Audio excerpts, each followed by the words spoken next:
英語聞き流しリスニング、英語テキストと MP3 音声ダウンロードはホームページからご利用いただけます。88thpp.com 88thpp.com Chapter 15. A few minutes later Tom was in the shoal water of the bar, wading toward the Illinois shore. Before the depth reached his middle he was halfway over. The current would permit no more wading, now, so he struck out confidently to swim the remaining 100 yards. He swam quartering upstream, but still was swept downward rather faster than he had expected.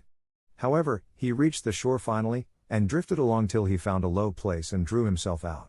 He put his hand on his jacket pocket, found his piece of bark safe, and then struck through the woods, following the shore, with streaming garments. Shortly before 10 o'clock he came out into an open place opposite the village, and saw the ferry boat lying in the shadow of the trees and the high bank. Everything was quiet under the blinking stars. He crept down the bank, watching with all his eyes, slipped into the water, swam 3 or 4 strokes and climbed into the skiff that did all duty at the boat's stern. He laid himself down under the thwarts and waited, panting. Presently the cracked bell tapped and a voice gave the order to cast off. A minute or two later the skiff's head was standing high up, against the boat's swell, and the voyage was begun. Tom felt happy in his success, for he knew it was the boat's last trip for the night. At the end of a long 12 or 15 minutes the wheel stopped, and Tom slipped overboard and swam ashore in the dusk, landing 50 yards downstream, out of danger of possible stragglers. He flew along unfrequented alleys, and shortly found himself at his aunt's back fence. He climbed over, approached the L, and looked in at the sitting room window, for a light was burning there. There sat Aunt Polly, Sid, Mary, and Joe Harper's mother, grouped together, talking. They were by the bed, and the bed was between them and the door. Tom went to the door and began to softly lift the latch, then he pressed gently and the door yielded a crack. He continued pushing cautiously, and quaking every time it creaked, till he judged he might squeeze through on his knees, so he put his head through and began, warily. "What makes the candle blow so?" said Aunt Polly. Tom hurried up. "Why, that door's open, I believe." "Why, of course it is. No end of strange things now. Go long and shut it, Sid." Tom disappeared under the bed just in time. He lay and breathed himself for a time, and then crept to where he could almost touch his aunt's foot. "But as I was saying," said Aunt Polly, "he warn't bad, so to say, only mischievous. Only just giddy and harum-scarum, you know. He warn't any more responsible than a colt. He never meant any harm, and he was the best-hearted boy that ever was," and she began to cry. "It was just so with my Joe, always full of his devilment, and up to every kind of mischief, but he was just as unselfish and kind as he could be, and laws bless me, to think I went and whipped him for taking the cream, never once recollecting that I throwed it out myself because it was sour, and I never to see him again in this world, never, never, never, poor abused boy." And Mrs. Harper sobbed as if her heart would break. "I hope Tom's better off where he is," said Sid, "but if he'd been better in some ways." "Sid." Tom felt the glare of the old lady's eye, though he could not see it. "Not a word against my Tom, now that he's gone. God'll take care of him, never you trouble yourself, sir. Oh, Mrs. Harper, I don't know how to give him up. I don't know how to give him up. He was such a comfort to me, although he tormented my old heart out of me, most. The Lord giveth and the Lord hath taken away, blessed be the name of the Lord. But it's so hard, oh it's so hard. Only last Saturday my Joe busted a firecracker right under my nose and I knocked him sprawling. Little did I know then, how soon, oh, if it was to do over again I'd hug him and bless him for it. Yes, yes, yes, I know just how you feel, Mrs. Harper, I know just exactly how you feel. No longer ago than yesterday noon, my Tom took and filled the cat full of painkiller, and I did think the creetur would tear the house down. And God forgive me, I cracked Tom's head with my thimble, poor boy, poor dead boy. But he's out of all his troubles now.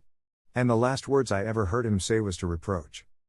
But this memory was too much for the old lady, and she broke entirely down. Tom was snuffling, now, himself, and more in pity of himself than anybody else. He could hear Mary crying, and putting in a kindly word for him from time to time. He began to have a nobler opinion of himself than ever before. Still, he was sufficiently touched by his aunt's grief to long to rush out from under the bed and overwhelm her with joy, and the theatrical gorgeousness of the thing appealed strongly to his nature, too, but he resisted and lay still.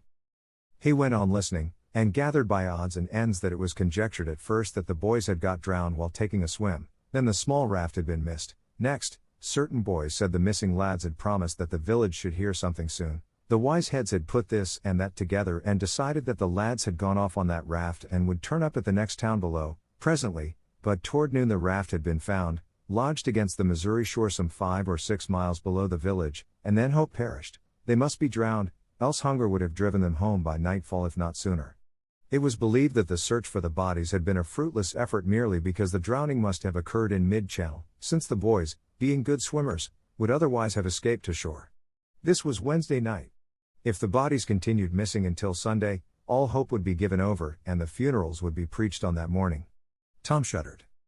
Mrs. Harper gave a sobbing goodnight and turned to go. Then with a mutual impulse the two bereaved women flung themselves into each other's arms and had a good, consoling cry, and then parted. Aunt Polly was tender far beyond her wont, in her goodnight to Sid and Mary. Sid snuffled a bit and Mary went off crying with all her heart. Aunt Polly knelt down and prayed for Tom so touchingly, so appealingly, and with such measureless love in her words and her old trembling voice, that he was weltering in tears again, long before she was through. He had to keep still long after she went to bed, for she kept making broken-hearted ejaculations from time to time, tossing unrestfully, and turning over. But at last she was still, only moaning a little in her sleep. Now the boy stole out, rose gradually by the bedside, shaded the candlelight with his hand, and stood regarding her. His heart was full of pity for her. He took out his sycamore scroll and placed it by the candle. But something occurred to him, and he lingered considering. His face lighted with a happy solution of his thought. He put the bark hastily in his pocket. Then he bent over and kissed the faded lips, and straightway made his stealthy exit, latching the door behind him. He threaded his way back to the ferry landing, found nobody at large there, and walked boldly on board the boat, for he knew she was tenantless except that there was a watchman, who always turned in and slept like a graven image. He untied the skiff at the stern, slipped into it, and was soon rowing cautiously upstream. When he had pulled a mile above the village, he started quartering across and bent himself stoutly to his work. He hit the landing on the other side neatly, for this was a familiar bit of work to him. He was moved to capture the skiff, arguing that it might be considered a ship and therefore legitimate prey for a pirate, but he knew a thorough search would be made for it and that might end in revelations. So he stepped ashore and entered the woods. He sat down and took a long rest, torturing himself meanwhile to keep awake, and then started warily down the homestretch. The night was far spent. It was broad daylight before he found himself fairly abreast the island bar. He rested again until the sun was well up and gilding the great river with its splendor, and then he plunged into the stream. A little later he paused, dripping, upon the threshold of the camp, and heard Joe say, "No, Tom's true blue, Huck, and he'll come back. He won't desert. He knows that would be a disgrace to a pirate, and Tom's too proud for that sort of thing. He's up to something or other. Now I wonder what? Well, the things is ours, anyway, ain't they? Pretty near, but not yet, Huck. The writing says they are if he ain't back here to breakfast." "Which he is," exclaimed Tom, with fine dramatic effect, stepping grandly into camp. A sumptuous breakfast of bacon and fish was shortly provided, and as the boys set to work upon it, Tom recounted, and adorned, his adventures. They were a vain and boastful company of heroes when the tale was done. Then Tom hid himself away in a shady nook to sleep till noon, and the other pirates got ready to fish and explore. Chapter 16. After dinner all the gang turned out to hunt for turtle eggs on the bar. They went about poking sticks into the sand, and when they found a soft place they went down on their knees and dug with their hands. Sometimes they would take 50 or 60 eggs out of one hole. They were perfectly round white things a trifle smaller than an English walnut. They had a famous fried egg feast that night, and another on Friday morning. After breakfast they went whooping and prancing out on the bar, and chased each other round and round, shedding clothes as they went until they were naked, and then continued the frolic far away up the shoal water of the bar, against the stiff current, which latter tripped their legs from under them from time to time and greatly increased the fun. And now and then they stooped in a group and splashed water in each other's faces with their palms, gradually approaching each other, with averted faces to avoid the strangling sprays, and finally gripping and struggling till the best man ducked his neighbor, and then they all went under in a tangle of white legs and arms and came up blowing, sputtering, laughing, and gasping for breath at one and the same time. When they were well exhausted, they would run out and sprawl on the dry, hot sand, and lie there and cover themselves up with it, and by break for the water again and go through the original performance once more. Finally it occurred to them that their naked skin represented flesh-colored tights very fairly, so they drew a ring in the sand and had a circus, with 3 clowns in it, for none would yield this proudest post to his neighbor. Next they got their marbles and played knucks and ring-taw and keeps till that amusement grew stale. Then Joe and Huck had another swim, but Tom would not venture, because he found that in kicking off his trousers he had kicked his string of rattlesnake rattles off his ankle, and he wondered how he had escaped cramps so long without the protection of this mysterious charm. He did not venture again until he had found it, and by that time the other boys were tired and ready to rest. They gradually wandered apart, dropped into the dumps, and fell to gazing longingly across the wide river to where the village lay drowsing in the sun. Tom found himself riding Becky in the sand with his big toe. He scratched it out, and was angry with himself for his weakness. But he rode it again, nevertheless, he could not help it. He erased it once more and then took himself out of temptation by driving the other boys together and joining them. But Joe's spirits had gone down almost beyond resurrection. He was so homesick that he could hardly endure the misery of it. The tears lay very near the surface. Huck was melancholy, too. Tom was downhearted, but tried hard not to show it.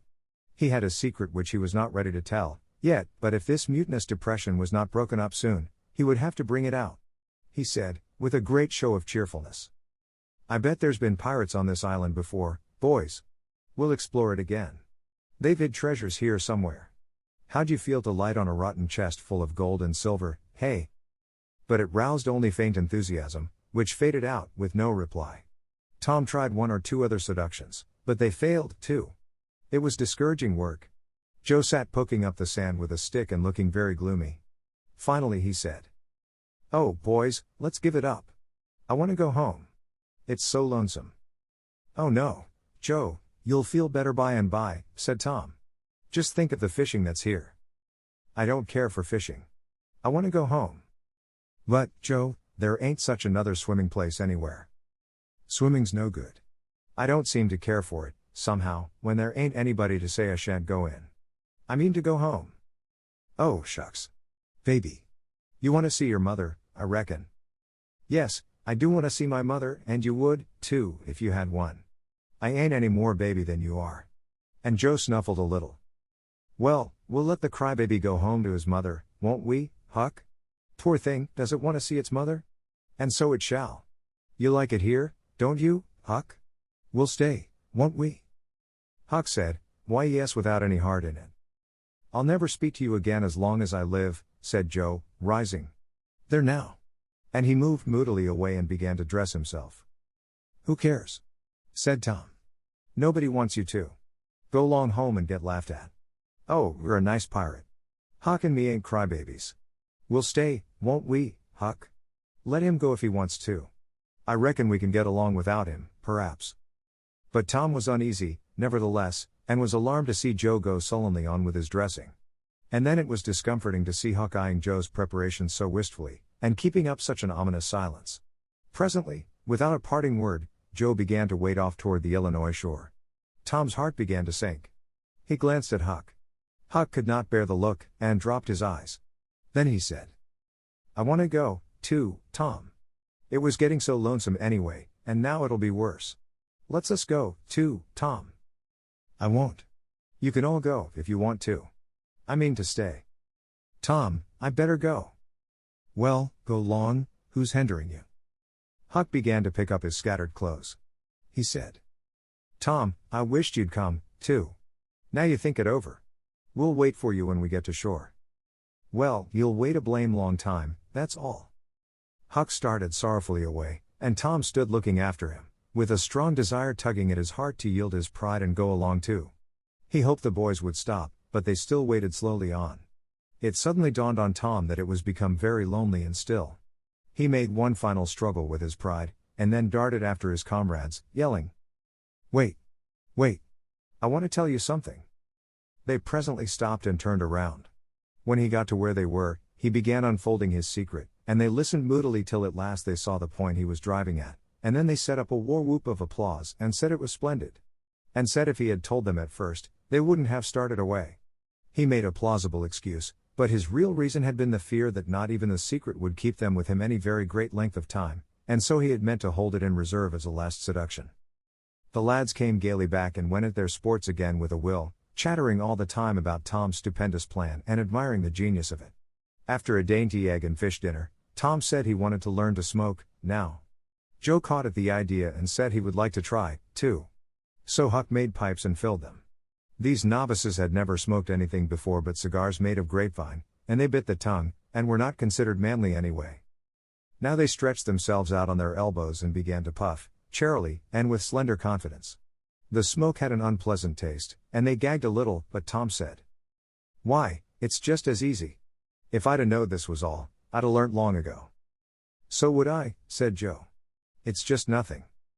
Why, many a time I've looked at people smoking, and thought, well, I wish I could do that, but I never thought I could," said Tom. "That's just the way with me, hain't it, Huck? You've heard me talk just that way, haven't you, Huck?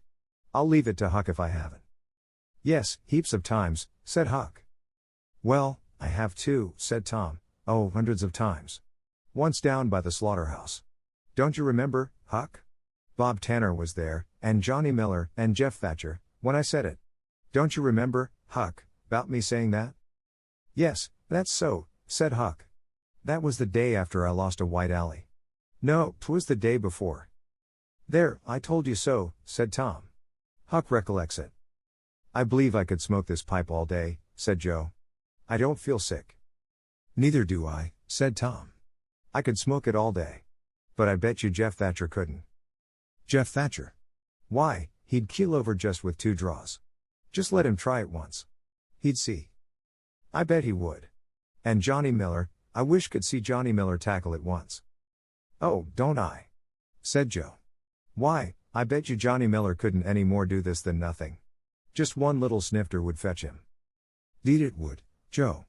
Say, I wish the boys could see us now." "So do I. Say, boys, don't say anything about it, and sometime when they're around, I'll come up to you and say, 'Joe, got a pipe? I want to smoke.'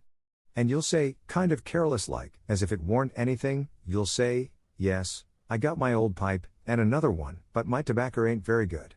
And I'll say, 'Oh, that's all right, if it's strong enough.' And then you'll out with the pipes, and we'll light up just as CAM, and then just see 'em look. By jings, that'll be gay, Tom. I wish it was now." "So do I. And when we tell 'em we learned when we was off pirating, won't they wish they'd been along?" "Oh, I reckon not. I'll just bet they will." So the talk ran on. But presently it began to flag a trifle, and grow disjointed. The silences widened, the expectoration marvelously increased. Every pore inside the boys' cheeks became a spouting fountain. They could scarcely bail out the cellars under their tongues fast enough to prevent an inundation. Little overflowings down their throats occurred in spite of all they could do, and sudden retchings followed every time. Both boys were looking very pale and miserable, now. Joe's pipe dropped from his nerveless fingers. Tom's followed. Both fountains were going furiously and both pumps bailing with might and main. Joe said feebly, "I've lost my knife. I reckon I better go and find it." Tom said, with quivering lips and halting utterance, "I'll help you. You go over that way and I'll hunt around by the spring." "No, you needn't come, Huck, we can find it." So Huck sat down again, and waited an hour. Then he found it lonesome, and went to find his comrades. They were wide apart in the woods, both very pale, both fast asleep. But something informed him that if they had had any trouble they had got rid of it. They were not talkative at supper that night. They had a humble look, and when Huck prepared his pipe after the meal and was going to prepare theirs, they said no, they were not feeling very well, something they ate at dinner had disagreed with them. About midnight Joe awoke, and called the boys. There was a brooding oppressiveness in the air that seemed to bode something. The boys huddled themselves together and sought the friendly companionship of the fire, though the dull dead heat of the breathless atmosphere was stifling. They sat still, intent and waiting. The solemn hush continued. Beyond the light of the fire everything was swallowed up in the blackness of darkness. Presently there came a quivering glow that vaguely revealed the foliage for a moment and then vanished. By and by another came, a little stronger. Then another. Then a faint moan came sighing through the branches of the forest and the boys felt a fleeting breath upon their cheeks, and shuddered with the fancy that the spirit of the night had gone by. There was a pause. Now a weird flash turned night into day and showed every little grass blade, separate and distinct, that grew about their feet. And it showed 3 white, startled faces, too. A deep peal of thunder went rolling and tumbling down the heavens and lost itself in sullen rumblings in the distance. A sweep of chilly air passed by, rustling all the leaves and snowing the flaky ashes broadcast about the fire. Another fierce glare lit up the forest and an instant crash followed that seemed to rend the treetops right over the boys' heads. They clung together in terror, in the thick gloom that followed. A few big raindrops fell pattering upon the leaves. "Quick! Boys, go for the tent!" exclaimed Tom. They sprang away, stumbling over roots and among vines in the dark, no two plunging in the same direction. A furious blast roared through the trees, making everything sing as it went. One blinding flash after another came, and peal on peal of deafening thunder. And now a drenching rain poured down and the rising hurricane drove it in sheets along the ground. The boys cried out to each other, but the roaring wind and the booming thunder blasts drowned their voices utterly. However, one by one they straggled in at last and took shelter under the tent, cold, scared, and streaming with water, but to have company in misery seemed something to be grateful for. They could not talk, the old sail flapped so furiously, even if the other noises would have allowed them. The tempest rose higher and higher, and presently the sail tore loose from its fastenings and went winging away on the blast. The boys seized each other's hands and fled, with many tumblings and bruises, to the shelter of a great oak that stood upon the riverbank. Now the battle was at its highest. Under the ceaseless conflagration of lightning that flamed in the skies, everything below stood out in clean-cut and shadowless distinctness: the bending trees, the billowy river, white with foam, the driving spray of spumeflakes, the dim outlines of the high bluffs on the other side, glimpsed through the drifting cloud-rack and the slanting veil of rain.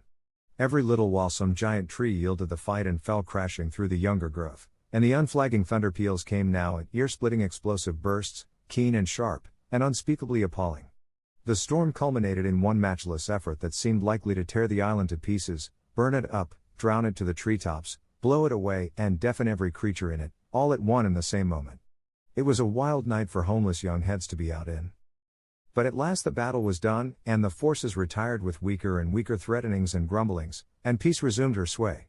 The boys went back to camp, a good deal awed, but they found there was still something to be thankful for, because the great sycamore, the shelter of their beds, was a ruin, now blasted by the lightnings, and they were not under it when the catastrophe happened.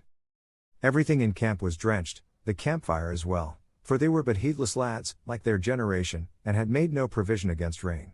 Here was matter for dismay, for they were soaked through and chilled. They were eloquent in their distress, but they presently discovered that the fire had eaten so far up under the great log it had been built against, where it curved upward and separated itself from the ground, that a handbreadth or so of it had escaped wetting, so they patiently wrought until, with shreds and bark gathered from the undersides of sheltered logs, they coaxed the fire to burn again. Then they piled on great dead boughs till they had a roaring furnace, and were glad-hearted once more. They dried their boiled ham and had a feast, and after that they sat by the fire and expanded and glorified their midnight adventure until morning, for there was not a dry spot to sleep on, anywhere around. As the sun began to steal in upon the boys, drowsiness came over them, and they went out on the sandbar and lay down to sleep. They got scorched out by and by, and drearily set about getting breakfast. After the meal they felt rusty, and stiff-jointed, and a little homesick once more.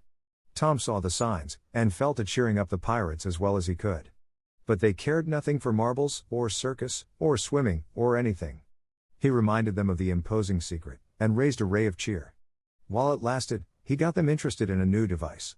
This was to knock off being pirates, for a while, and be Indians for a change. They were attracted by this idea, so it was not long before they were stripped, and striped from head to heel with black mud, like so many zebras, all of them chiefs, of course, and then they went tearing through the woods to attack an English settlement. By and by they separated into 3 hostile tribes, and darted upon each other from ambush with dreadful war whoops, and killed and scalped each other by thousands. It was a gory day. Consequently it was an extremely satisfactory one. They assembled in camp toward supper time, hungry and happy, but now a difficulty arose. Hostile Indians could not break the bread of hospitality together without first making peace, and this was a simple impossibility without smoking a pipe of peace. There was no other process that ever they had heard of. 2 of the savages almost wished they had remained pirates. However, there was no other way, so with such show of cheerfulness as they could muster they called for the pipe and took their whiff as it passed, in due form. And behold, they were glad they had gone into savagery, for they had gained something. They found that they could now smoke a little without having to go and hunt for a lost knife. They did not get sick enough to be seriously uncomfortable. They were not likely to fool away this high promise for lack of effort. No, they practiced cautiously, after supper, with right fair success, and so they spent a jubilant evening. They were prouder and happier in their new acquirement than they would have been in the scalping and skinning of the 6 nations.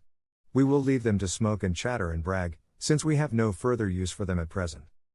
Chapter 17. But there was no hilarity in the little town that same tranquil Saturday afternoon. The Harpers and Aunt Polly's family were being put into mourning, with great grief and many tears. An unusual quiet possessed the village, although it was ordinarily quiet enough, in all conscience. The villagers conducted their concerns with an absent air, and talked little, but they sighed often.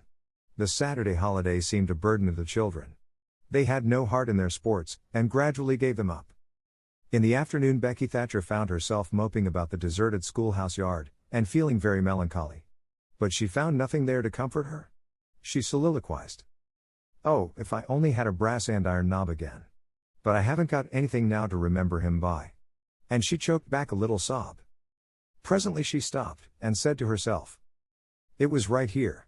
Oh, if it was to do over again, I wouldn't say that, I wouldn't say it for the whole world. But he's gone now, I'll never, never, never see him any more." This thought broke her down, and she wandered away, with tears rolling down her cheeks. Then quite a group of boys and girls, playmates of Tom's and Joe's, came by, and stood looking over the paling fence and talking in reverent tones of how Tom did so-and-so the last time they saw him, and how Joe said this and that small trifle, pregnant with awful prophecy, as they could easily see now. And each speaker pointed out the exact spot where the lost lad stood at the time, and then added something like, "And I was standing just so, just as I am now, and as if you was him, I was as close as that, and he smiled, just this way, and then something seemed to go all over me, like, awful, you know, and I never thought what it meant, of course, but I can see now." Then there was a dispute about who saw the dead boys last in life, and many claimed the dismal distinction, and offered evidences, more or less tampered with by the witness, and when it was ultimately decided who did see the departed last, and exchanged the last words with them, the lucky parties took upon themselves a sort of sacred importance, and were gaped at and envied by all the rest. One poor chap, who had no other grandeur to offer, said with tolerably manifest pride in the remembrance, "Well, Tom Sawyer, he licked me once." But that bid for glory was a failure. Most of the boys could say that, and so that cheapened the distinction too much. The group loitered away, still recalling memories of the lost heroes, in awed voices. When the Sunday school hour was finished, the next morning, the bell began to toll instead of ringing in the usual way.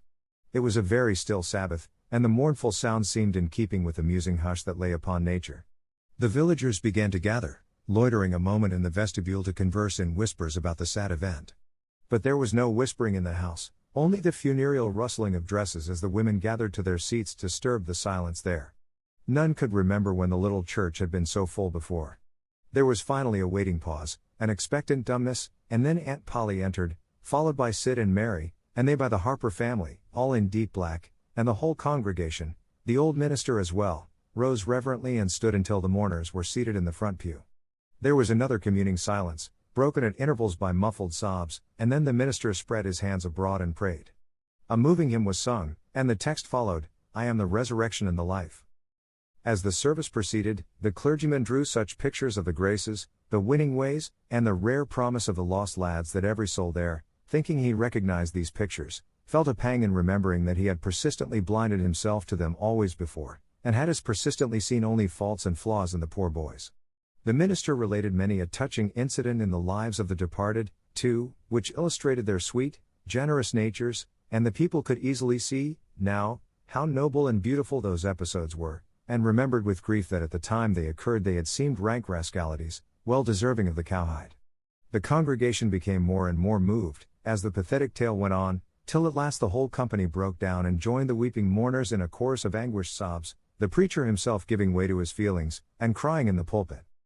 There was a rustle in the gallery, which nobody noticed. A moment later the church door creaked. The minister raised his streaming eyes above his handkerchief, and stood transfixed. First one and then another pair of eyes followed the minister's, and then almost with one impulse the congregation rose and stared while the three dead boys came marching up the aisle, Tom in the lead, Joe next, and Huck, a ruin of drooping rags, sneaking sheepishly in the rear. They had been hid in the unused gallery listening to their own funeral sermon. Aunt Polly, Mary, and the Harpers threw themselves upon their restored ones, smothered them with kisses and poured out thanksgivings, while poor Huck stood abashed and uncomfortable, not knowing exactly what to do or where to hide from so many unwelcoming eyes.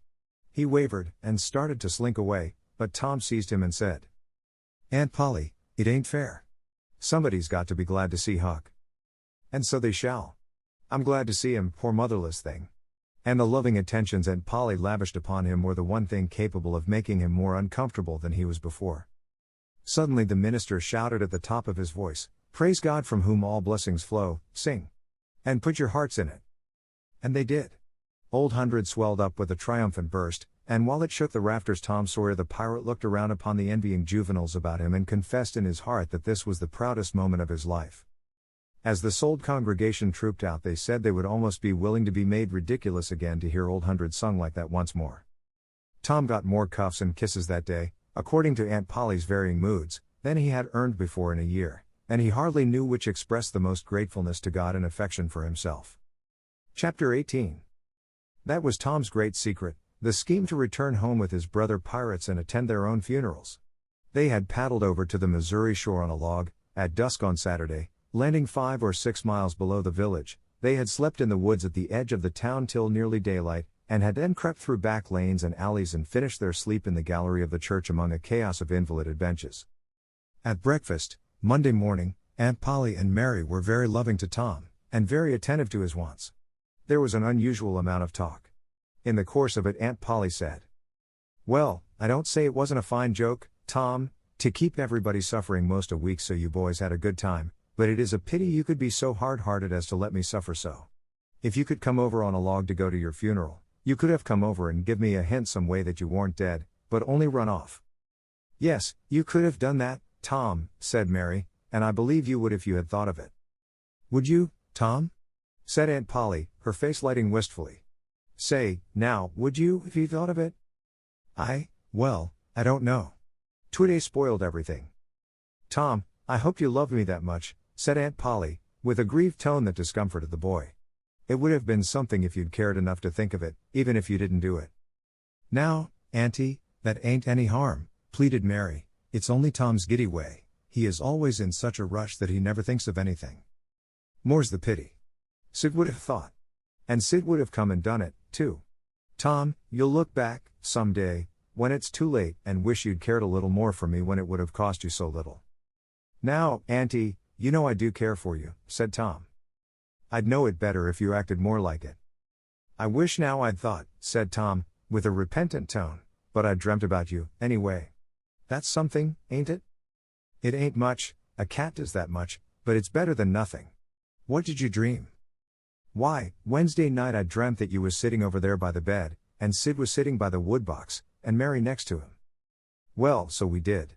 So we always do. I'm glad your dreams could take even that much trouble about us. And I dreamt that Joe Harper's mother was here." "Why, she was here. Did you dream any more?" "Oh, lots. But it's so dim, now." "Well, try to recollect, can't you? Somehow it seems to me that the wind blowed the. Try harder, Tom. The wind did blow something. Come." Tom pressed his fingers on his forehead an anxious minute, and then said, "I've got it now. I've got it now. It blowed the candle." "Mercy on us. Go on, Tom, go on." "And it seems to me that you said, why, I believe that door." "Go on, Tom. Just let me study a moment, just a moment." "Oh, yes, you said you believed the door was open." "As I'm sitting here, I did. Didn't I, Mary? Go on." And then, well, I won't be certain, but it seems like as if you made Sid go and. Well, what did I make him do, Tom? What did I make him do?" "You made him, you made him shut it." "Well, for the land's sake. I never heard the beat of that in all my days. Don't tell me there ain't anything in dreams, any more. Sharanya Harper shall know of this before I'm an hour older. I'd like to see her get around this with her rubbage bout superstition. Go on, Tom." "Oh, it's all getting just as bright as day, now. Next you said I warn't bad, only mistress and harum-scarum, and not any more responsible than, I think it was a colt, or something. And so it was. Well, goodness gracious. Go on, Tom. And then you began to cry." So I did. Not the first time, neither. And then Mrs. Harper she began to cry, and said Joe was just the same, and she wished she hadn't whipped him for taking cream when she'd throwed it out her own self." "Tom. The spirit was upon you. You was a prophesying, that's what you was doing. Land alive, go on, Tom." "Then Sid he said. "I don't think I said anything," said Sid. "Yes you did, Sid," said Mary. Shut your heads and let Tom go on. What did he say, Tom?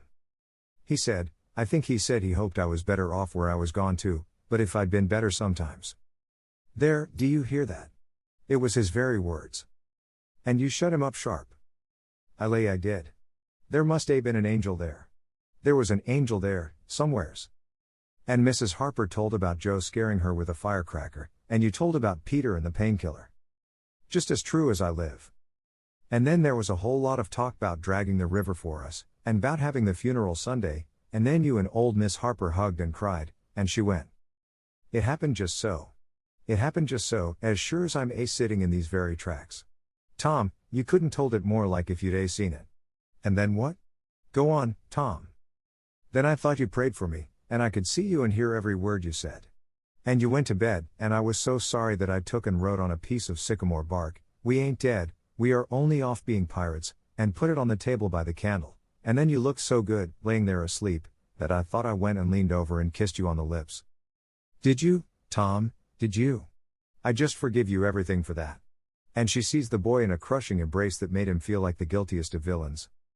It was very kind, even though it was only a dream, Sid soliloquized just audibly. Shut up, Sid. A body does just the same in a dream as he'd do if he was awake. Here's a big millum apple I've been saving for you, Tom, if you was ever found again, now go long to school. I'm thankful to the good God and Father of us all I've got you back, that's long-suffering and merciful to them that believe on him and keep his word, though goodness knows I'm unworthy of it, but if only the worthy ones got his blessings and had his hand to help them over the rough places, there's few enough would smile here or ever enter into his rest when the long night comes. Go long, Sid, Mary, Tom, take yourselves off, you've hindered me long enough. The children left for school, and the old lady to call on Mrs. Harper and vanquish her realism with Tom's marvelous dream. Sid had better judgment than to utter the thought that was in his mind as he left the house. It was this, pretty thin, as long a dream as that, without any mistakes in it. What a hero Tom was become, now. He did not go skipping and prancing, but moved with a dignified swagger as became a pirate who felt that the public eye was on him. And indeed it was, he tried not to seem to see the looks or hear the remarks as he passed along, but they were food and drink to him.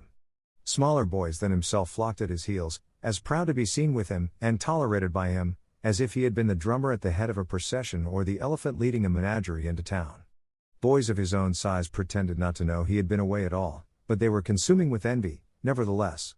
They would have given anything to have that swarthy suntanned skin of his, and his glittering notoriety, and Tom would not have parted with either for a circus. At school the children made so much of him and of Joe, and delivered such eloquent admiration from their eyes, that the two heroes were not long in becoming insufferably stuck up. They began to tell their adventures to hungry listeners, but they only began, it was not a thing likely to have an end, with imaginations like theirs to furnish material. And finally, when they got out their pipes and went serenely puffing around, the very summit of glory was reached. Tom decided that he could be independent of Becky Thatcher now. Glory was sufficient. He would live for glory. Now that he was distinguished, maybe she would be wanting to make up. Well, let her, she should see that he could be as indifferent as some other people. Presently she arrived. Tom pretended not to see her. He moved away and joined a group of boys and girls and began to talk. Soon he observed that she was tripping gaily back and forth with flushed face and dancing eyes, pretending to be busy chasing schoolmates, and screaming with laughter when she made a capture, but he noticed that she always made her captures in his vicinity, and that she seemed to cast a conscious eye in his direction at such times, too. It gratified all the vicious vanity that was in him, and so, instead of winning him, it only set him up the more and made him the more diligent to avoid betraying that he knew she was about. Presently she gave over skylarking, and moved irresolutely about, sighing once or twice and glancing furtively and wistfully toward Tom.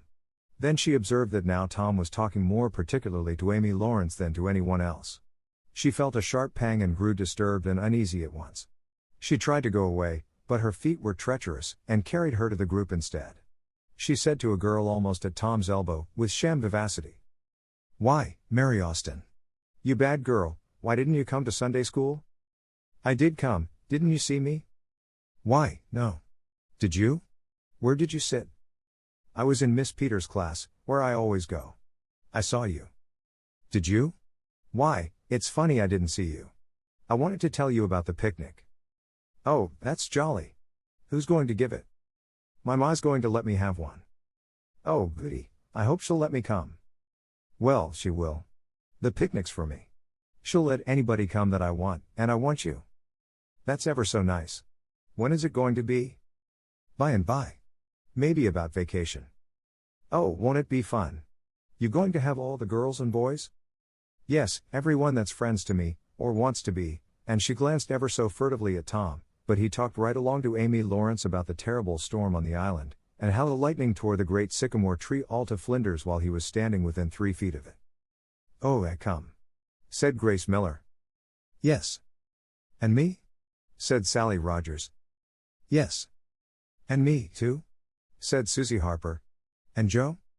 Yes.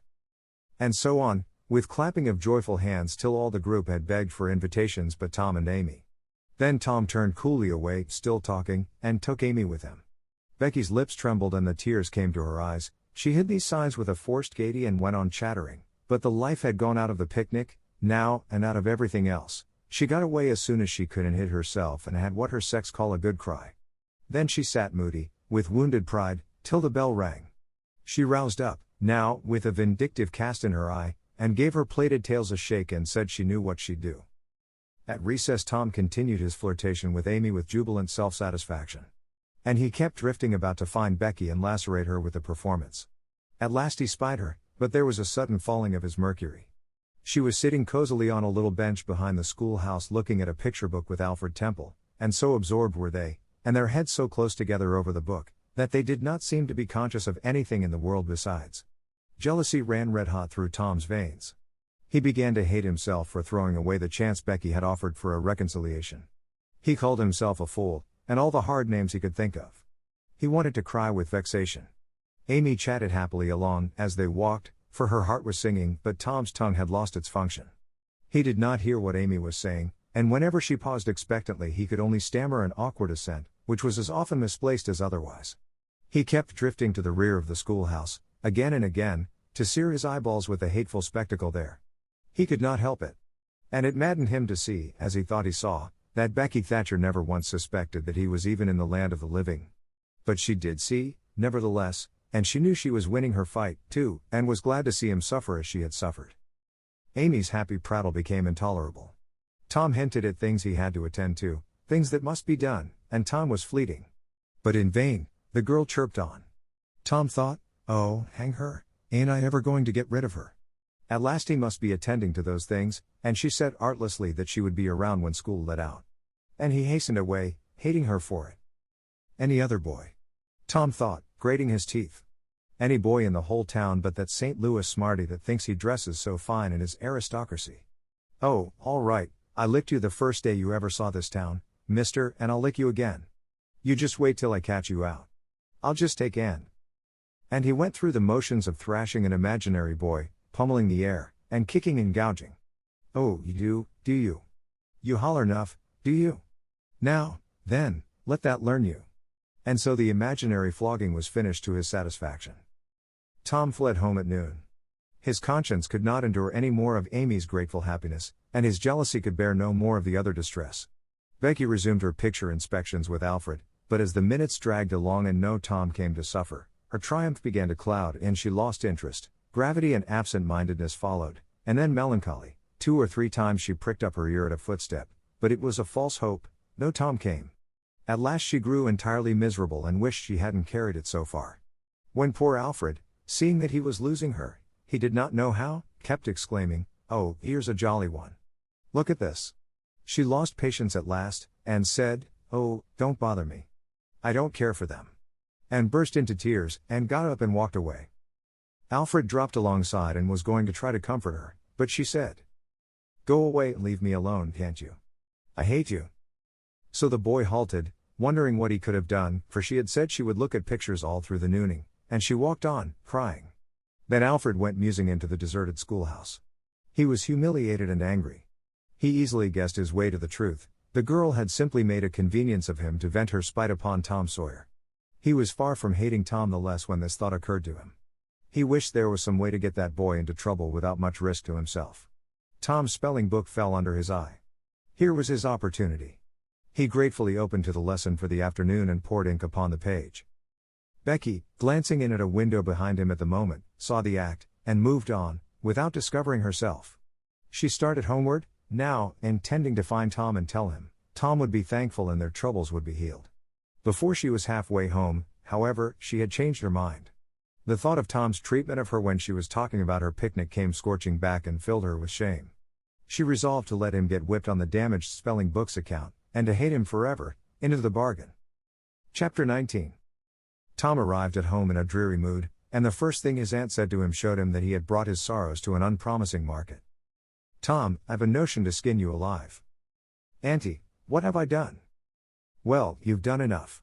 Here I go over to Sharanya Harper, like an old softy, expecting I'm going to make her believe all that rubbish about that dream, when lo and behold she'd found out from Joe that you was over here and heard all the talk we had that night.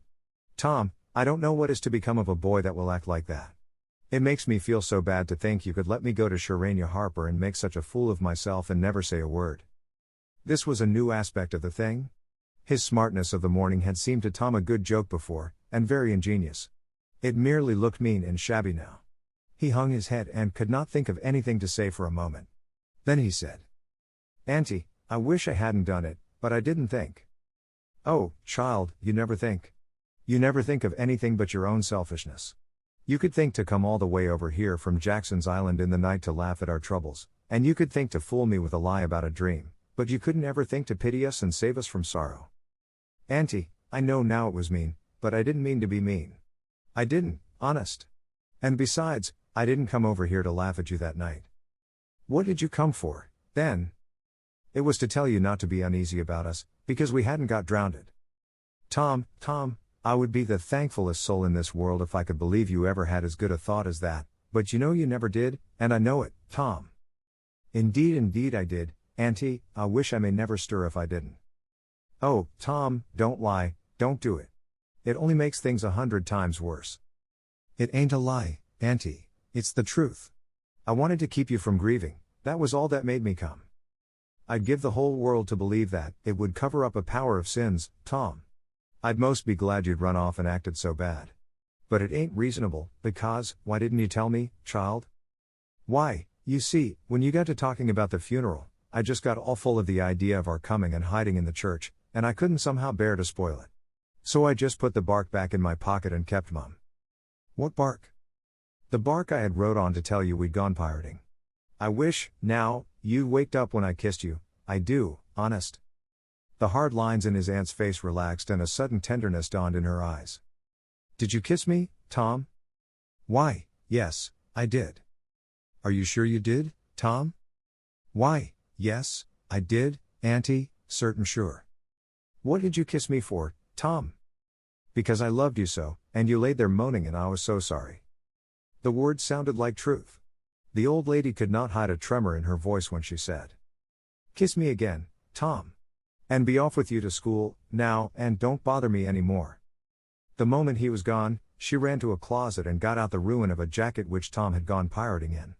Then she stopped, with it in her hand, and said to herself, "No, I don't dare. Poor boy, I reckon he's lied about it, but it's a blessed lie, there's such a comfort come from it. I hope I know the Lord will forgive him, because it was such good-heartedness in him to tell it. But I don't want to find out it's a lie. I won't look." She put the jacket away, and stood by musing a minute. Twice she put out her hand to take the garment again, and twice she refrained. Once more she ventured, and this time she fortified herself with the thought, "It's a good lie, I won't let it grieve me." So she sought the jacket pocket. A moment later she was reading Tom's piece of bark through flowing tears and saying, "I could forgive the boy, now, if he'd committed a million sins." Chapter 20. There was something about Aunt Polly's manner, when she kissed Tom, that swept away his low spirits and made him light-hearted and happy again. He started to school and had the luck of coming upon Becky Thatcher at the head of Meadow Lane. His mood always determined his manner. Without a moment's hesitation he ran to her and said, "I acted mighty mean today, Becky, and I'm so sorry. I won't ever do that way again, as long as ever I live. Please make up, won't you?" The girl stopped and looked him scornfully in the face. "I'll thank you to keep yourself to yourself, Mr. Thomas Sawyer. I'll never speak to you again." She tossed her head and passed on. Tom was so stunned that he had not even presence of mind enough to say "Who cares, Miss Smarty?" until the right time to say it had gone by. So he said nothing. But he was in a fine rage, nevertheless. He moped into the schoolyard wishing she were a boy, and imagining how he would trounce her if she were. He presently encountered her and delivered a stinging remark as he passed. She hurled one in return, and the angry breach was complete. It seemed to Becky, in her hot resentment, that she could hardly wait for school to take in. She was so impatient to see Tom flogged for the injured spelling book. If she had had any lingering notion of exposing Alfred Temple, Tom's offensive fling had driven it entirely away.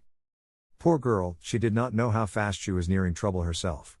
The master, Mr. Dobbins, had reached middle age with an unsatisfied ambition.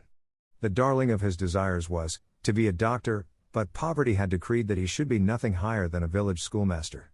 Every day he took a mysterious book out of his desk and absorbed himself in it at times when no classes were reciting. He kept that book under lock and key. There was not an urchin in school but was perishing to have a glimpse of it, but the chance never came.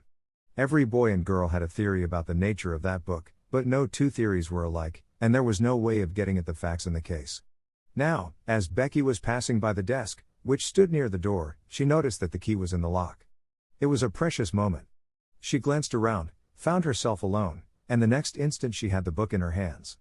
The title page, Professor Somebody's Anatomy, carried no information to her mind, so she began to turn the leaves. She came at once upon a handsomely engraved and colored frontispiece, a human figure, stark naked. At that moment a shadow fell on the page and Tom Sawyer stepped in at the door and caught a glimpse of the picture. Becky snatched at the book to close it, and had the hard luck to tear the pictured page half down the middle. She thrust the volume into the desk, turned the key, and burst out crying with shame and vexation.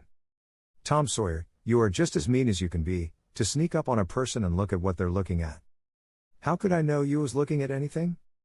You ought to be ashamed of yourself, Tom Sawyer. You know you're going to tell on me, and oh, what shall I do, what shall I do? I'll be whipped, and I never was whipped in school. Then she stamped her little foot and said, Be so mean if you want to. I know something that's going to happen. You just wait and you'll see. Hateful, hateful, hateful. And she flung out of the house with a new explosion of crying. Tom stood still, rather flustered by this onslaught. Presently he said to himself, What a curious kind of a fool a girl is. Never been licked in school. Shucks. What's a licking? That's just like a girl, they're so thin-skinned and chicken-hearted. Well, of course I ain't going to tell old Dobbins on this little fool, because there's other ways of getting even on her, that ain't so mean, but what of it?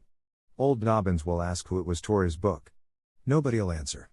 Then he'll do just the way he always does, ask first one and then t'other, and when he comes to the right girl he'll know it, without any telling.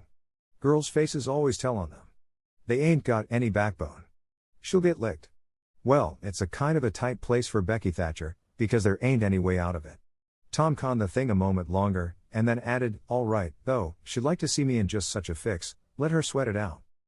Tom joined the mob of skylarking scholars outside. In a few moments the master arrived and school took in. Tom did not feel a strong interest in his studies. Every time he stole a glance at the girl's side of the room Becky's face troubled him. Considering all things, he did not want to pity her, and yet it was all he could do to help it. He could get up no exultation that was really worthy the name. Presently the spelling book discovery was made, and Tom's mind was entirely full of his own matters for a while after that.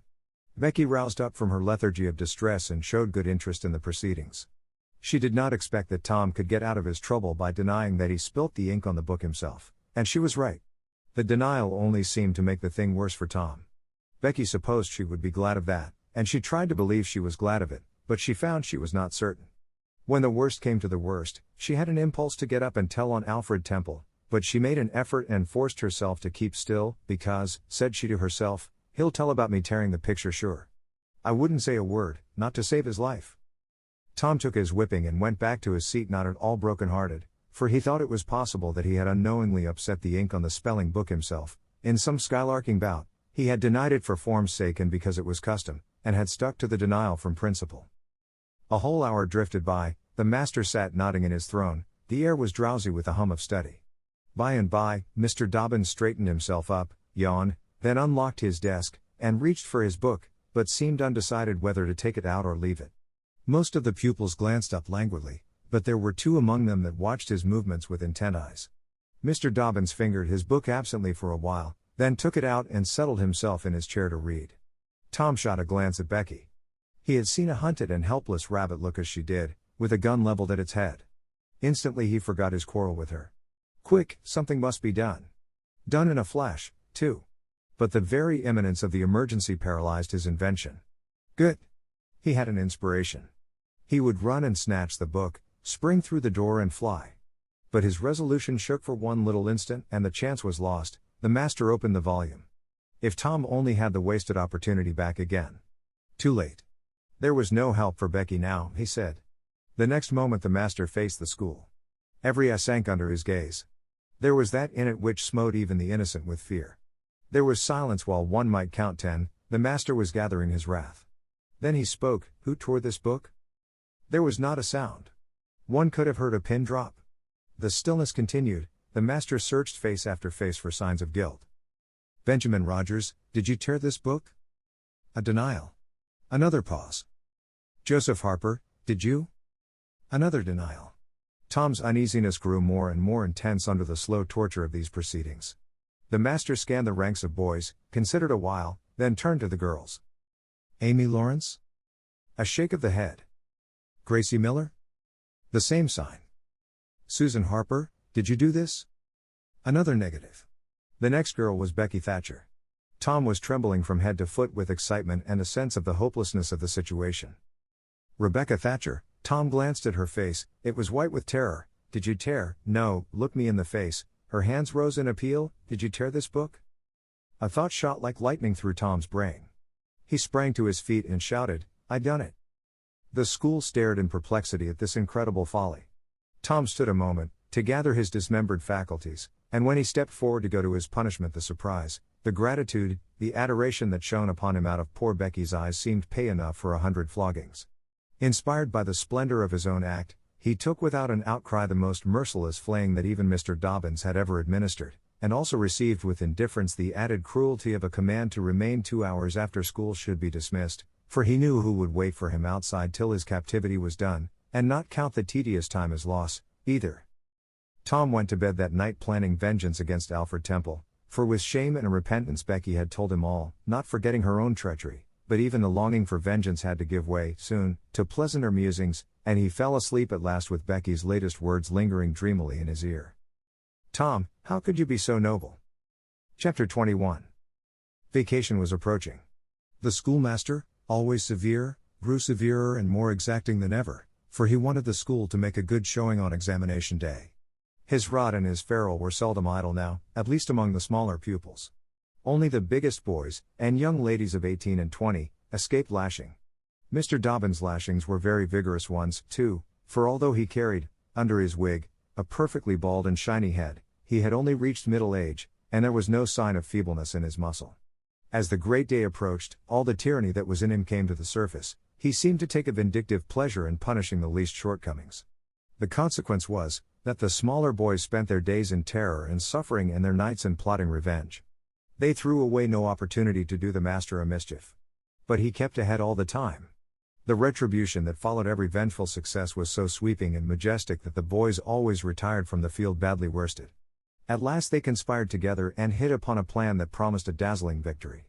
They swore in the signpainter's boy, told him the scheme, and asked his help. He had his own reasons for being delighted, for the master boarded in his father's family and had given the boy ample cause to hate him. The master's wife would go on a visit to the country in a few days, and there would be nothing to interfere with the plan. The master always prepared himself for great occasions by getting pretty well fuddled, and the signpainter's boy said that when the dominie had reached the proper condition on examination evening he would manage the thing while he napped in his chair, then he would have him awakened at the right time and hurried away to school.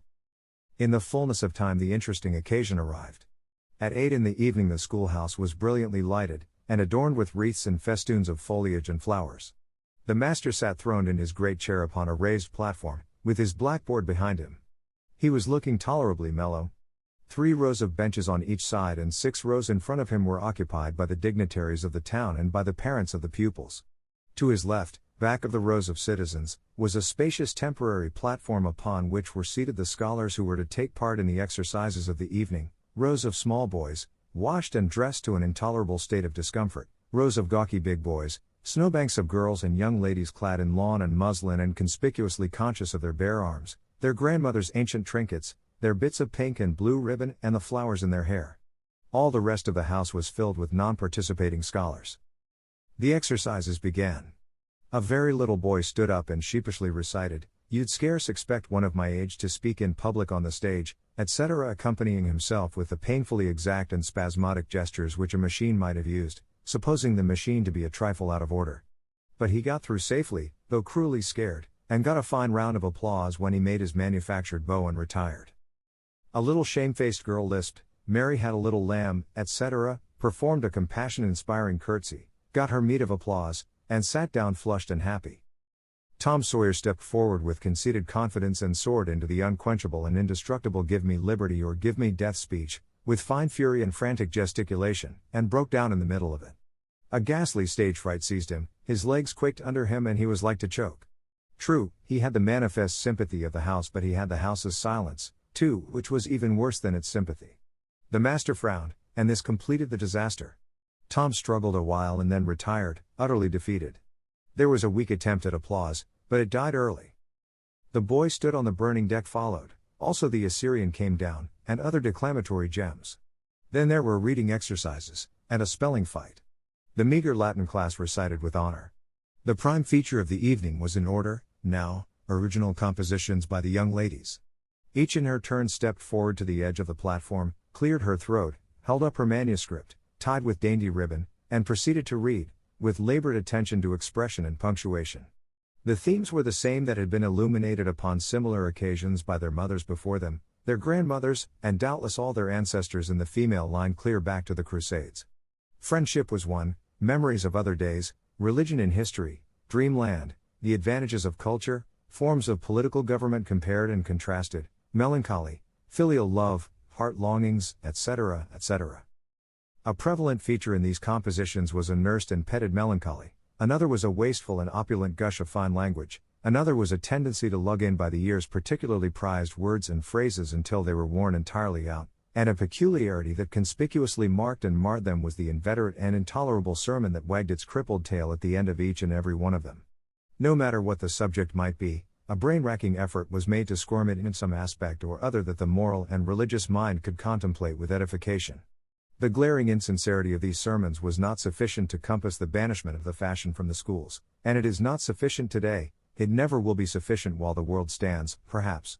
There is no school in all our land where the young ladies do not feel obliged to close their compositions with a sermon, and you will find that the sermon of the most frivolous and the least religious girl in the school is always the longest and the most relentlessly pious. But enough of this. Homely truth is unpalatable. Let us return to the examination. The first composition that was read was one entitled "Is This, Then, Life?" Perhaps the reader can endure an extract from it. Greater than in the common walks of life, with what delightful emotions does the youthful mind look forward to some anticipated scene of festivity. Imagination is busy sketching rose-tinted pictures of joy. In fancy, the voluptuous votary of fashion sees herself amid the festive throng, the observed of all observers. Her graceful form, arrayed in snowy robes, is whirling through the mazes of the joyous dance, her eye is brightest, her step is lightest in the gay assembly. Greater than in such delicious fancies time quickly glides by, and the welcome hour arrives for her entrance into the Elysian world, of which she has had such bright dreams. How fairy-like does everything appear to her enchanted vision. Each new scene is more charming than the last. But after a while she finds that beneath this goodly exterior, all is vanity, the flattery which once charmed her soul, now grates harshly upon her ear, the ballroom has lost its charms, and with wasted health and embittered heart, she turns away with the conviction that earthly pleasures cannot satisfy the longings of the soul. And so forth and so on. There was a buzz of gratification from time to time during the reading, accompanied by whispered ejaculations of "How sweet! How eloquent! So true!" etc., and after the thing had closed with a peculiarly afflicting sermon the applause was enthusiastic. Then arose a slim, melancholy girl, whose face had the interesting paleness that comes of pills and indigestion, and read a poem. 2 stanzas of it will do. A Missouri Maiden's Farewell to Alabama. Alabama, goodbye. I love thee well. But yet for a while do I leave thee now. Sad, yes, sad thoughts of thee my heart doth swell. And burning recollections throng my brow. For I have wandered through thy flowery woods. Have roamed and reed near Tallapoosa's stream. Have listened to Talisie's warring floods. And wooed on Coosa's side Aurora's beam. Yet shame I not to bear an o'erfull heart. Nor blush to turn behind my tearful eyes. 'Tis from no stranger land I now must part. 'Tis to no strangers left I yield these sighs. Welcome and home were mine within this state. Whose veils I leave, whose spires fade fast from me. And cold must be mine eyes, and heart, and Tay-Tay. When, dear Alabama, they turn cold on thee. There were very few there who knew what Tay-Tay meant, but the poem was very satisfactory, nevertheless. Next appeared a dark-complexioned, black-eyed, black-haired young lady, who paused an impressive moment, assumed a tragic expression, and began to read in a measured, solemn tone.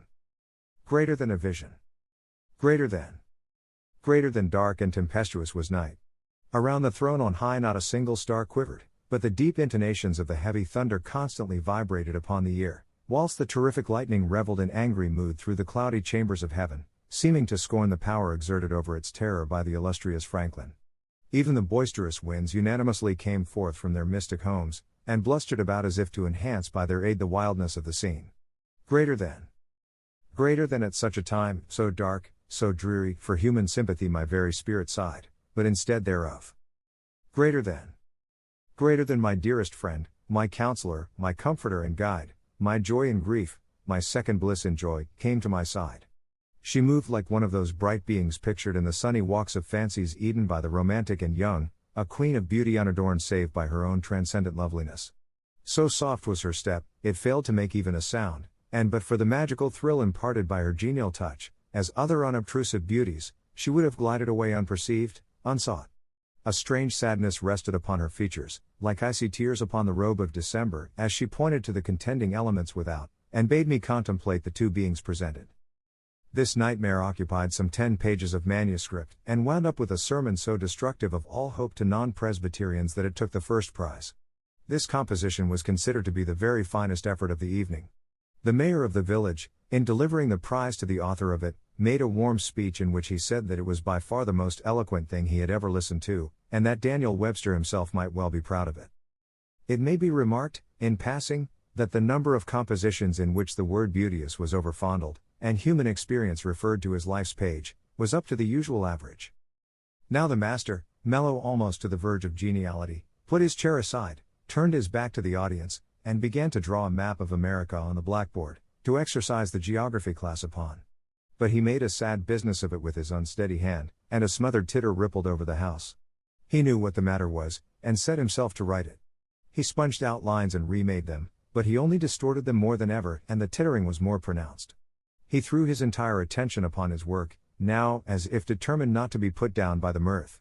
He felt that all eyes were fastened upon him, he imagined he was succeeding, and yet the tittering continued, it even manifestly increased. And well it might. There was a garret above, pierced with a scuttle over his head, and down through this scuttle came a cat, suspended around the haunches by a string. She had a rag tied about her head and jaws to keep her from mewing. As she slowly descended she curved upward and clawed at the string, she swung downward and clawed at the intangible air. The tittering rose higher and higher, the cat was within 6 inches of the absorbed teacher's head, down, a little lower, and she grabbed his wig with her desperate claws, clung to it, and was snatched up into the garret in an instant with her trophy still in her possession. And how the light did blaze abroad from the master's bald pate, for the sign-painter's boy had gilded it. That broke up the meeting. The boys were avenged. Vacation had come. Note, the pretended compositions quoted in this chapter are taken without alteration from a volume entitled Prose and Poetry, by a Western lady, but they are exactly and precisely after the schoolgirl pattern, and hence are much happier than any mere imitations could be. Chapter 22. Tom joined the new order of cadets of temperance, being attracted by the showy character of their regalia. He promised to abstain from smoking, chewing, and profanity as long as he remained a member. Now he found out a new thing, namely, that to promise not to do a thing is the surest way in the world to make a body want to go and do that very thing. Tom soon found himself tormented with a desire to drink and swear. The desire grew to be so intense that nothing but the hope of a chance to display himself in his red sash kept him from withdrawing from the order. 4th of July was coming, but he soon gave it up before he had worn his shackles over 48 hours, and fixed his hopes upon old Judge Fraser, Justice of the Peace, who was apparently on his deathbed and would have a big public funeral, since he was so high an official. During 3 days Tom was deeply concerned about the judge's condition and hungry for news of it. Sometimes his hopes ran high, so high that he would venture to get out his regalia and practice before the looking-glass. But the judge had a most discouraging way of fluctuating. At last he was pronounced upon the mend, and then convalescent. Tom was disgusted, and felt a sense of injury, too. He handed in his resignation at once, and that night the judge suffered a relapse and died. Tom resolved that he would never trust a man like that again. The funeral was a fine thing. The cadets paraded in a style calculated to kill the late member with envy. Tom was a free boy again, however, there was something in that. He could drink and swear, now, but found to his surprise that he did not want to. The simple fact that he could, took the desire away and the charm of it. Tom presently wondered to find that his coveted vacation was beginning to hang a little heavily on his hands. He attempted a diary, but nothing happened during 3 days, and so he abandoned it. The first of all the Negro minstrel shows came to town, and made a sensation.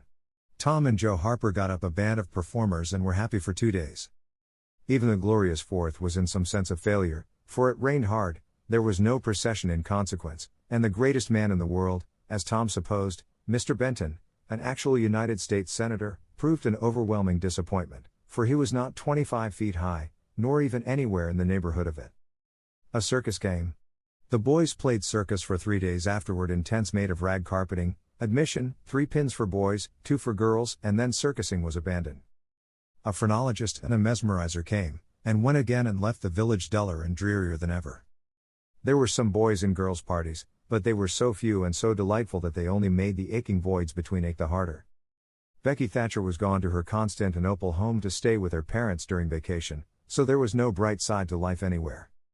The dreadful secret of the murder was a chronic misery. It was a very cancer for permanency and pain.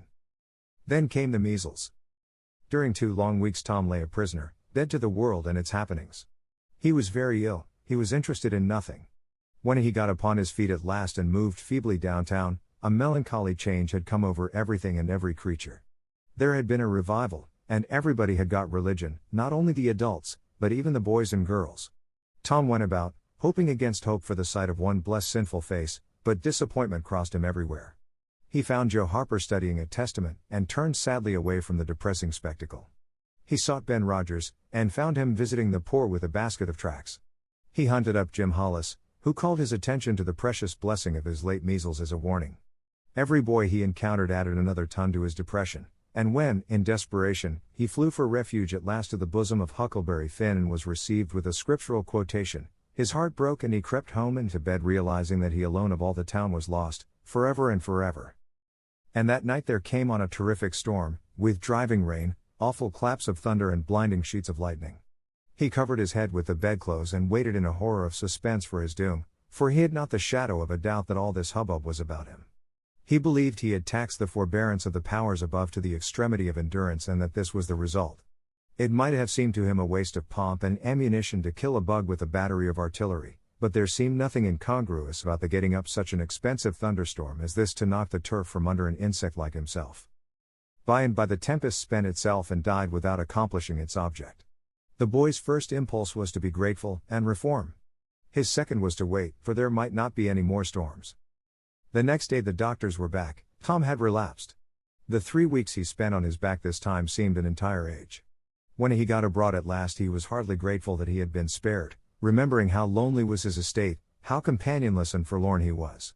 He drifted listlessly down the street and found Jim Hollis acting as judge in a juvenile court that was trying a cat for murder, in the presence of her victim, a bird.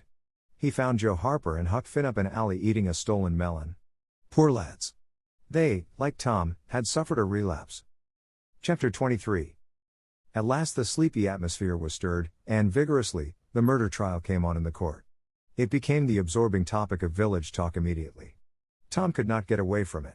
Every reference to the murder sent a shudder to his heart, for his troubled conscience and fears almost persuaded him that these remarks were put forth in his hearing as feelers. He did not see how he could be suspected of knowing anything about the murder, but still he could not be comfortable in the midst of this gossip. It kept him in a cold shiver all the time. He took Huck to a lonely place to have a talk with him. It would be some relief to unseal his tongue for a little while, to divide his burden of distress with another sufferer. Moreover, he wanted to assure himself that Huck had remained discreet. Huck, have you ever told anybody about that? About what? You know what? Oh, course I haven't. Never a word? Never a solitary word, so help me. What makes you ask? Well, I was afeard. Why, Tom Sawyer, we wouldn't be alive 2 days if that got found out. You know that. Tom felt more comfortable. After a pause. Huck, they couldn't anybody get you to tell, could they? Get me to tell? Why, if I wanted that half-breed devil to drown me they could get me to tell. They ain't no different way. Well, that's all right, then. I reckon we're safe as long as we keep mum. But let's swear again, anyway. It's more sure. I'm agreed. So they swore again with dread solemnities. What is the talk around, Huck? I've heard a power of it. Talk? Well, it's just Muff Potter, Muff Potter, Muff Potter all the time. It keeps me in a sweat, constant, so's I wanna hide summers. That's just the same way they go on round me. I reckon he's a goner. Don't you feel sorry for him, sometimes? Most always, most always. He ain't no account, but then he ain't ever done anything to hurt anybody. Just fishes a little, to get money to get drunk on, and loafs around considerable, but Lord, we all do that, leastways most of us, preachers and such like. But he's kind of good, he give me half a fish, once, when there weren't enough for two, and lots of times he's kind of stood by me when I was out of luck. Well, he's mended kites for me, Huck, and knitted hooks onto my line. I wish we could get him out of there. My. We couldn't get him out, Tom. And besides, 'twouldn't do any good, they'd catch him again. Yes, so they would.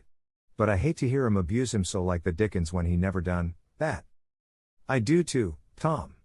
Lord, I hear him say he's the bloodiest looking villain in this country, and they wonder he wasn't ever hung before. Yes, they talk like that, all the time. I've heard him say that if he was to get free they'd lynch him. And they'd do it, too. The boys had a long talk, but it brought them little comfort.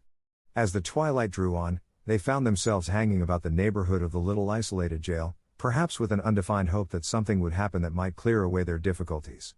But nothing happened, there seemed to be no angels or fairies interested in this luckless captive. The boys did as they had often done before, went to the cell grating and gave Potter some tobacco and matches. He was on the ground floor and there were no guards. His gratitude for their gifts had always smote their consciences before, it cut deeper than ever, this time. They felt cowardly and treacherous to the last degree when Potter said, "You've been mighty good to me, boys, better'n anybody else in this town. And I don't forget it, I don't.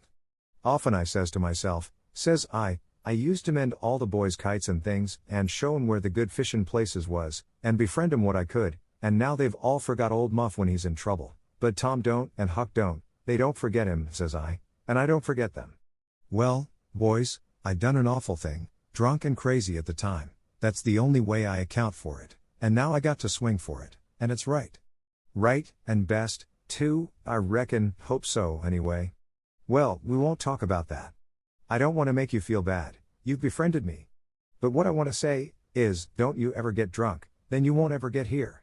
Stand a litter furder west, so, that's it, it's a prime comfort to see faces that's friendly when a body's in such a muck of trouble, and there don't none come here but yourn. Good friendly faces, good friendly faces. Get up on one another's backs and let me touch 'em. That's it. Shake hands, yourn'll come through the bars, but mine's too big. Little hands, and weak, but they've helped Muff Potter a power, and they'd help him more if they could. Tom went home miserable, and his dreams that night were full of horrors. The next day and the day after, he hung about the courtroom, drawn by an almost irresistible impulse to go in, but forcing himself to stay out. Huck was having the same experience. They studiously avoided each other. Each wandered away, from time to time, but the same dismal fascination always brought them back presently. Tom kept his ears open when idlers sauntered out of the courtroom, but invariably heard distressing news, that toils were closing more and more relentlessly around poor Potter. At the end of the second day the village talk was to the effect that Injun Joe's evidence stood firm and unshaken, and that there was not the slightest question as to what the jury's verdict would be. Tom was out late, that night, and came to bed through the window. He was in a tremendous state of excitement. It was hours before he got to sleep. All the village flocked to the courthouse the next morning, for this was to be the great day.